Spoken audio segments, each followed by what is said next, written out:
खुलुमबाय स्टुडियोआव दं आं उदांस्रि मोसाहारि बे समाव साखा खब्रै थानाय गारि बिगोमाफोरनिसिम मोनसे बिग ब्रेकिं आपडेट हादोराव फास्टेगखौ लानानै गोदान नेमखान्थि हादोराव फैगासिनो दं वान भेहिकल वान फास्टेग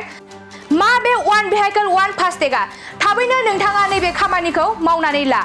नोंथांमोननि आखायाव आरो माखासेल' सम दंसै नङाब्ला नोंथाङा गारि सालायनायाव माखासे जेंनाजों मोगा-मोगि जानो गोनां जागोन आरो जुदि नोंथांमोना बिथोन होनाय बायदि खालामना लायाब्ला गोबां रां होनो गोनां जागोन बे समाव नोंथांमोननो लानानै फैदों मोनसे गोनांथिथार खौरां फास्टेगखौ लानानै हादोराव मोनसे गोदान नेमखान्थि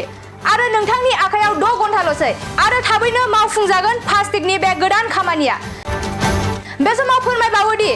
बे नेमखान्थिखौ मावफुंना लानो थाखाय आखायाव माखासेल' सम दंबावसै नोंथाङाबो खालामनानै ला बे गोदान नेमखान्थिफोरखौ बे 6 घन्टानि गेजेरावनो नोंथाङाबो बे फास्टेगनि खामानिफोरखौ मावफुंना ला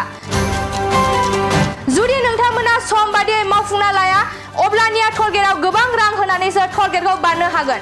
आरो फास्टेगनि बे खामानिफोरखौ दिनैनि गेजेराव मावनानै ला बे गोनांथिथार खामानिफोरखौ जुदि बे खामानिफोरखौ मावफुंनानै लायाब्ला नोंथांनि गारियाव थानाय फास्टेगआ खामानि होयै जागोन बेफोर खामानिफोरखौ मावफुंनानै लायाब्ला टलगेटआव होनांगोन गोबां रां दिनैनि गेजेरावनो KYC आपडेट खालामनानै लानांगोन नोंथांनि गारियाव थानाय फास्टेगखौ साखा खब्रै थानाय बिथांमोननि थाखाय बे बिथोना फैदों नेशनेल हाइवे अथरिटिनिफ्राय बे बिथोनखौ होनाय जादों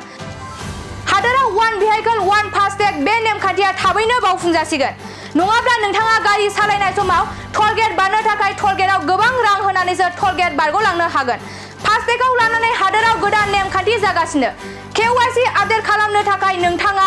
बेंक नङाब्ला टल प्लाजायाव सुलाद लानो हागोन नोंथांनि गारियाव थानाय फास्टेगखौ जुदि नोंथांमोना थाबैनो नोंथांनि फास्टेगखौ KYC आपडेट खालामनानै लायाब्ला टलगेटआव गोबां मानि रां जुरिमाना होनांगोन बेखायनो थाबैनो फास्टेगखौ नोंथाङा KYC आपडेट खालामनानै ला नङाब्ला नोंथांनि गारियाव थानाय फास्टेगआ सोलिनाय नङा आरो गोबां बिबांनि रां होनांगौ जागोन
मोनसे गोजोनथाव खौरां क'क्राझार सहरनि जेडे र'डजों नांजाबनाय गोजोनपुरि रयेल एनफिल्ड श'रुमनि गोजौआव थानाय आइ आफा BM इन्स्टिट्युट अफ पेरामेडिक्स बेखेवदों बे आइ आफा BM इन्स्टिट्युट अफ पेरामेडिक्सआ नोंथांमोननो लानानै फैदों देहा जोथोन लाखिनायनि माखासे आयदाफोरनि 2024-2025 मायथाइनि मुं थिसननाया फैगौ 15 जानुवारिनिफ्राय जोबथा मार्च दानसिम सोलिगासिनो दङ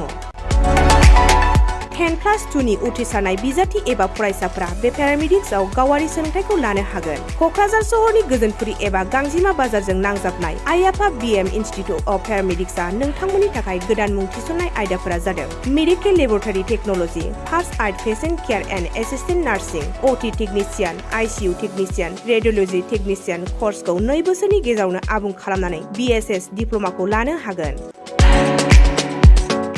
लोगोसे गासैबो डिप्ल'माखौ लानायनि उनाव सोरखारि साख्रि मोननायनि सुबिदाबो दङ जुदि नोंथांमोनहा बेफोर कर्सनि थाखाय गोदानै मुं थिसननो गोसो दङब्ला आइ आफा BM इन्स्टिट्युट अफ पेरामेडिक्सनि नैबे जानबुं नम्बर 9395899391 एबा 8638391746 आव थोंजों सुलाद लाहरनो हागोन